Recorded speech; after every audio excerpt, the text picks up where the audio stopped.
Going into Canine, I had one thing in mind. And I know what the thumbnail and title say, but it was actually happily surprising to find that Canine is not just Cujo. We open the game to find out that a dog named Tommy has gone missing, and our main character must go to the Umbral Clinic in order to find him. At which point you'll begin to stumble around the town which surrounds the Umbral Clinic, talking to the strange people nearby. I'm a graphic designer. My name is Carlitos. Umbrella Animal Clinic? Sorry, I've never heard about it. But I've seen some guys transporting a lot of dogs and cats in the other back alley. Seemed pretty suspicious to me. Anyway, do you have any spare change? This is not a good place for a boy like you. Are you looking for your dog? Lots of pets go missing lately around here. And I think that shady pet clinic has something to do with it. So of course, now that we've been told that something creepy is going on, we have to go check it out for ourselves, and our main character does just that, going into the weirdest lit alleyway I've ever seen, because spooky. You know what, I just don't want to go down there. Who the fuck decided that they were gonna have a green flashing light?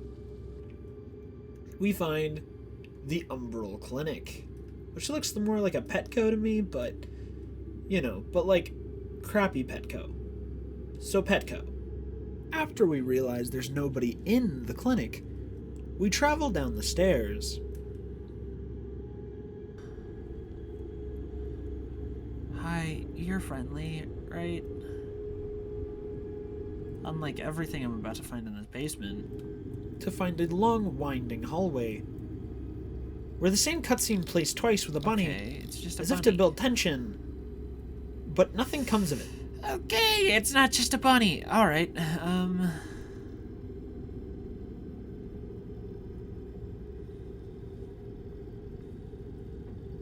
Okay, but seriously though, why does it happen twice? It's a demo. They didn't need to pad out time. What is this? Are they gonna do this every time? Down here in the basement, we start to find the things that really annoy me about this game once the story starts. We find the bathroom, and we can't close the stall door yet, but we can imagine what's going to happen as our character crouches down next to the toilet. We're going to have to hide in here at some point. But that's not the biggest offense. The biggest offense is the locker room, where which our character finds a shotgun, and we get the line, "I don't know how to shoot." So he doesn't pick up the shotgun, which is fine now, but he really should pick it up later, and he just doesn't.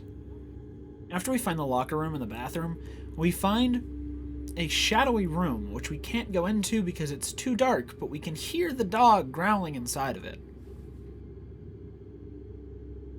Rounding the corner, we find the office of the person who assumedly runs the clinic, and the keys to a locker on their desk, leading to my favorite thing, a fetch quest in a horror game.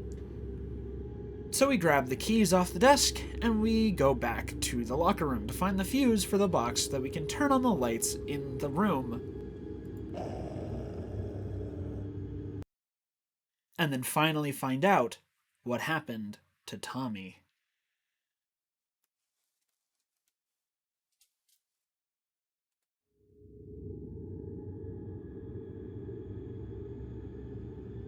And then, of course, we get chased by the monster.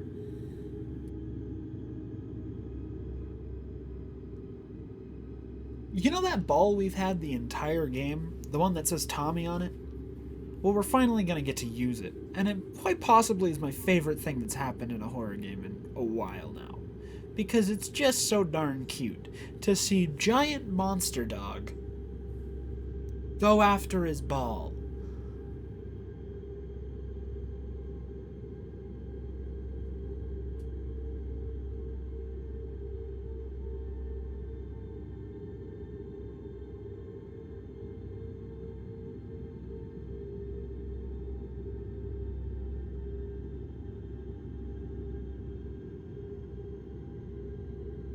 And you know what? At this point, I think I'm just going to let the end of the game speak for itself. I'll be back afterwards.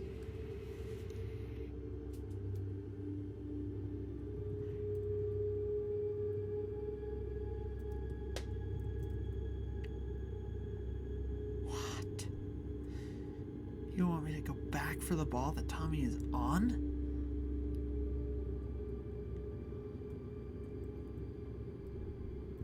Because of course he's not here anymore.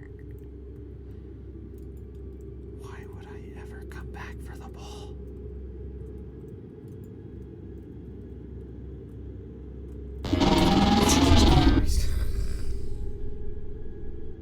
And now we're on to the review section of the video. The creators of CANINE used the PSX art style, a style that has rapidly taken over the scene of indie horror games. The PSX art style works best when it feels like you're playing on the nostalgia factor of the player and the style as a whole. I understand that people use it because it's easier to make things in that style rather than realism, etc., but it feels like the indie games that use it the most are the horror games, and it continues to be less and less scary each time I see it. That being said, I genuinely still do love the art style and hope to make something in it someday. I just think when you're using it, you need to think through why you're using it, instead of just going, ooh, it's the horror style of the indie game genre. Wow, spooky. Now on to my issues with this game specifically.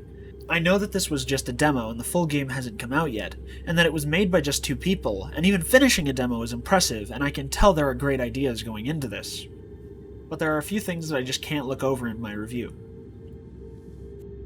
The ball mechanic needs to shine a bit more rather than just slowly bouncing or rolling across the floor. I take it your thought is that you want it to feel like an intense game of fetch with your pet dog, but it doesn't feel like that in the demo. I think that having to do an action or task before Tommy or the dogman thing gets bored of the ball and comes to find you again could add some really nice tension to those moments.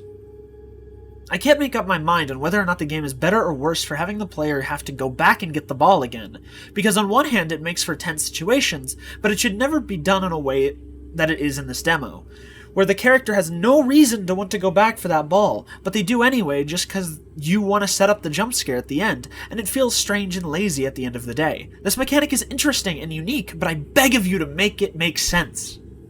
That damn shotgun. Looking back, I can see what the thought process might have been behind it, like, I don't know how to shoot, which is fine because yeah, if you don't know how to shoot the shotgun, it may be less of a benefit and could be even more dangerous in your hands than someone else's.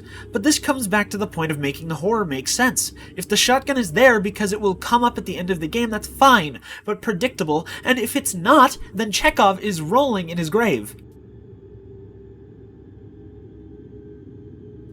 Alright, now for the good, because I hate to leave a video on a bad note. The idea here is original and unique, and I did get worried and even a bit anxious at a few points in this small demo. Part of me wonders if that's what you were going for at all, though. If this game is a satire on the indie horror game genre and market as a whole, I love it for that.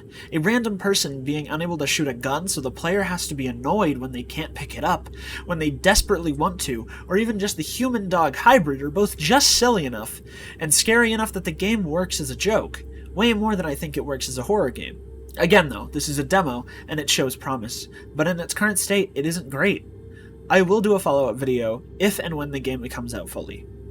And the people that made this game, don't take this video too seriously, your page is full of support, and I am impressed you were able to finish even just a demo with only 2 people. You should absolutely be proud of that. And I just want to see more before I can truly give your game a good score, at least in terms of horror. And my taste.